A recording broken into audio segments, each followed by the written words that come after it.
Present, un nou homenatge als germans Badia, uns clars referents dels nacionalistes de caràcter identitari. Ja són 7 anys que recordem aquesta trista data del 28 d'abril de 1936. Som dels pocs que podem tenir la consciència tranquil·la, perquè per nosaltres els Badia van representar el valor, el caràcter i la determinació de com s'ha de defensar la nació catalana. Miquel i Josep Badia van néixer a la localitat de Torregrossa a principis del segle XX. De molt joves, la seva família es va traslladar a viure a Barcelona, on els germans Badia van quedar admirats de l'idealisme de Francesc Macià i van començar la seva militància política a Estat Català. Miquel s'allista ràpidament als anomenats escamots, on cada diumenge fan pràctiques esportives i militars per preparar-se físicament per combatre l'enemic castellà i lluitar per la plena llibertat de Catalunya. L'any 1923 arriba la gran repressió, la dictadura feixista de Primo de Rivera.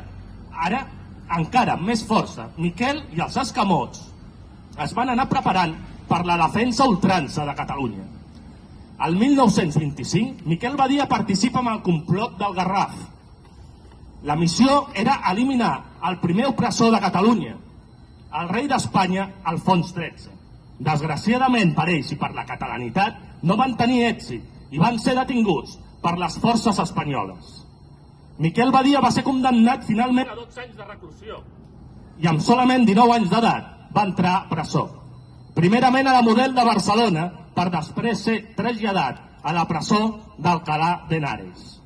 L'última presó on va estar va ser a Ocanya, considerada en aquell moment la pitjor presó d'Espanya per les seves condicions infrahumanes.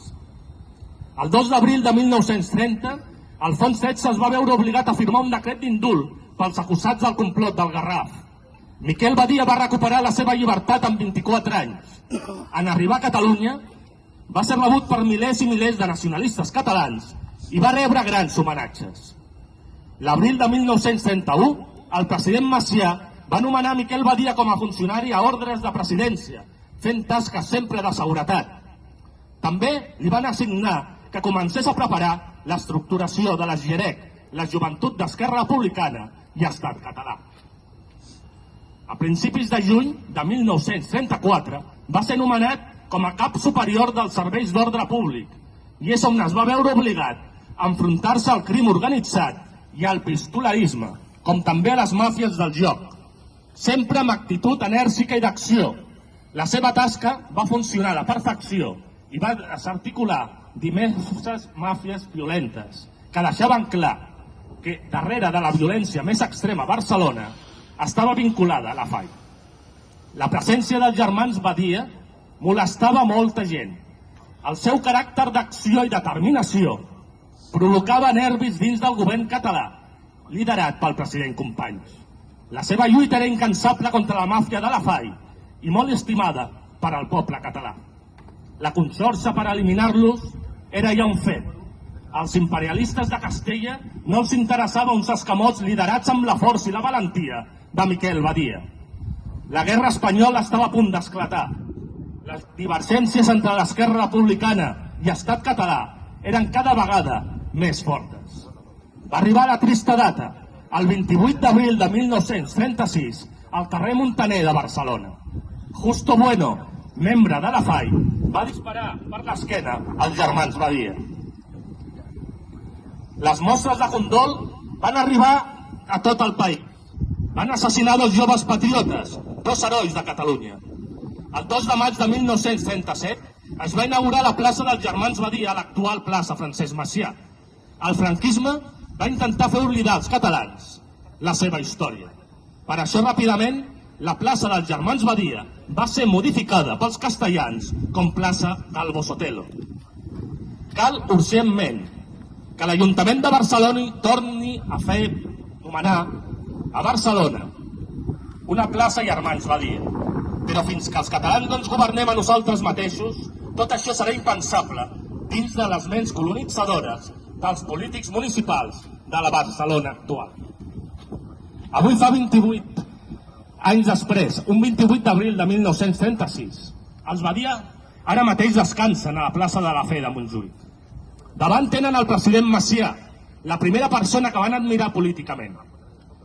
Gràcies a aquella formació cultural i física, es va anar forjant el seu caràcter.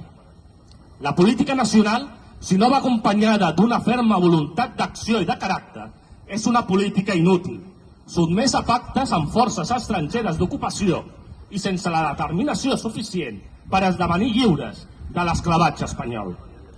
Per això nosaltres vam fer i continuem fent una política identitària, perquè sí, sabem d'història, i saber d'història ens fa tenir grans referents. Els nostres enemics són els mateixos que van assassinar els germans Badia, però aquí continuem, som els únics que fem aquest sentit homenatge, perquè d'aquells oportunistes que van de la mà d'Esquerra Republicana, millor ni parlem. Sabem del tot cert que diferents associacions es van reactivar per esborrar-nos, per fer-nos invisibles, amb connexions internes, amb diferents traïdors de polítics d'Esquerra Republicana. Però aquí estem, seguim dempeus, perquè som incansables. La mort que sentim cap a Catalunya és ja immortal, com ho són els germans Badia, aquí presents, com ho són els escamots i la família identitària, que ho recordarà sempre amb gran passió. Visca la pàtria i visca la llibertat. Visca Catalunya!